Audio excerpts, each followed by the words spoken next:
Hello, welcome to Coffee with a Life Coach.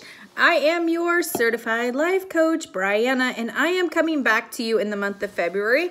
Remember, we have themed February, the month of love. This is our third episode, so if you've missed the other two, go back and take a peek. I've also started a series separate on life coaching for students, so also take a peek at that. I would love to have your comments. So this third episode, this one is tricky, and tricky in a couple of ways. When we talk about loving ourselves, we sometimes think that the only reason we would love ourselves is to feel better or be happy or just not be hard on ourselves. And we don't always recognize the real benefit of loving ourselves. And this really comes out in the way that we form our relationships. So this can be friendships, that can be intimate relationships, marriages, relationships with your coworkers, any of those. But specifically, let's talk about relationships with a significant other, and we'll leave it kind of generic like that.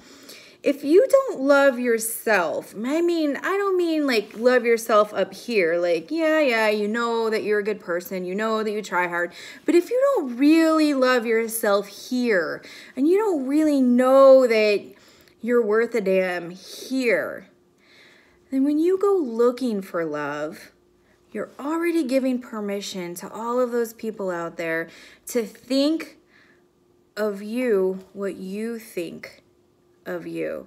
So unfortunately, it's not your head that goes out and finds a partner. It's your heart.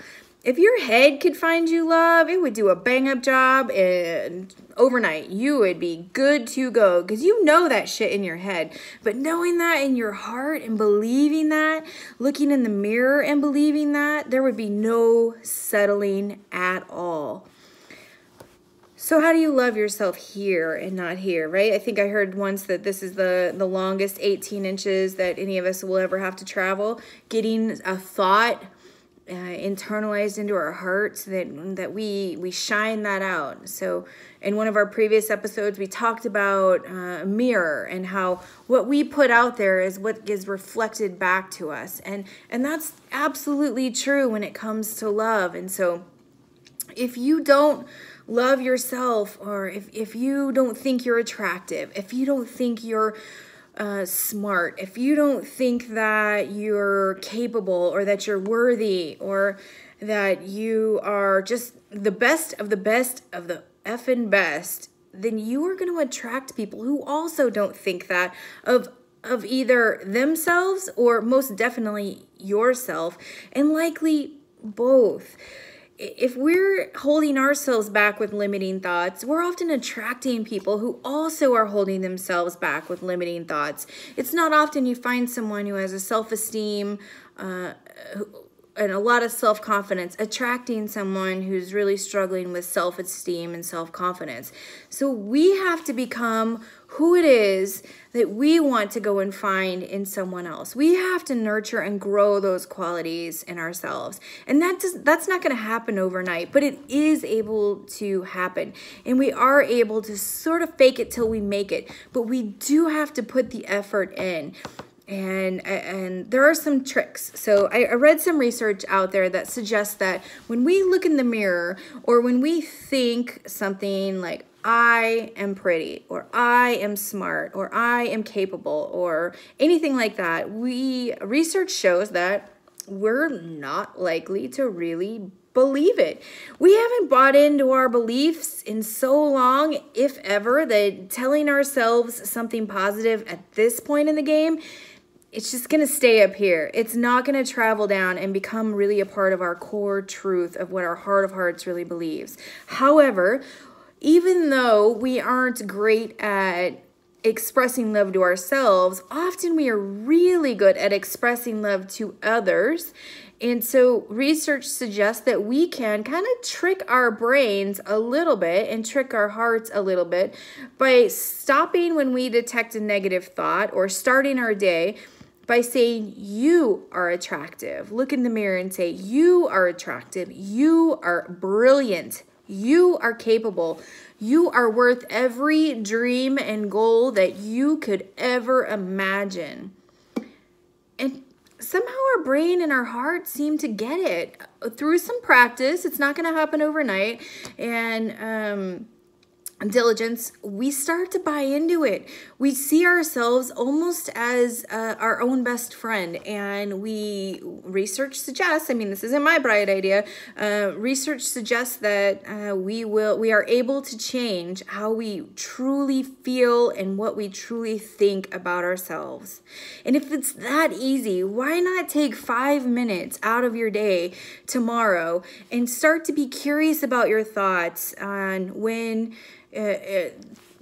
find the times in your day when you automatically think something negative about yourself, or you roll your eyes at yourself, or you make a mistake during the day and you say, oh, you're so stupid, and stop and say, no, you are so capable. You are so human. Remember the 3 things we talk about in every episode.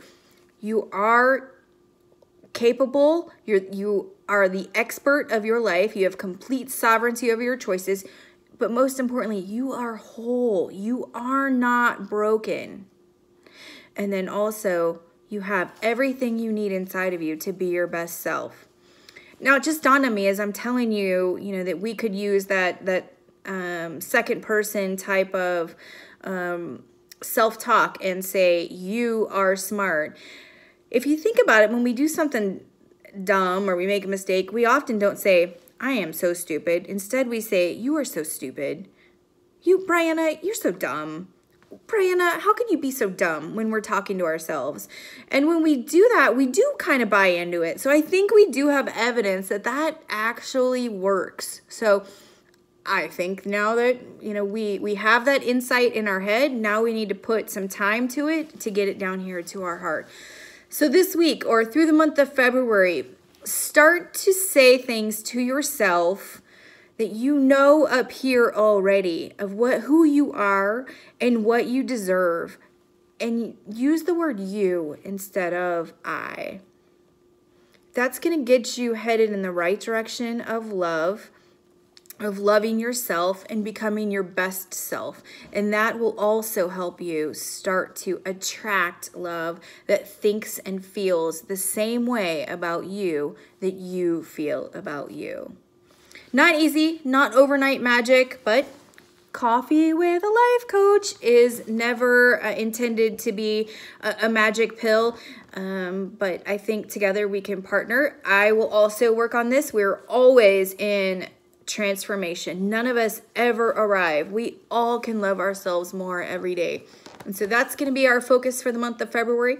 Let's give it a shot. Please post your comments, any successes, anytime you notice in yourself that you caught some negative self-talk, or you started your morning with some positive self-talk using the you instead of the I, and I'd love to hear how that worked for you. And it might feel awkward and a little silly at first, but in the end, you're going to start to believe it. I know that I have gone through a lot of this transformation work just over the past year, and it has made a world of difference in the quality of my friendships, the quality of my colleagues at work, the quality of my relationships with my clients, with my family, and with my spouse. And so please give it a shot, do the work, and let's see how it turns out. Come back for more Life Coach. Oh, shit. You can tell that I'm not a professional YouTube artist. Coffee with a Life Coach. Thanks, guys. Talk to you soon.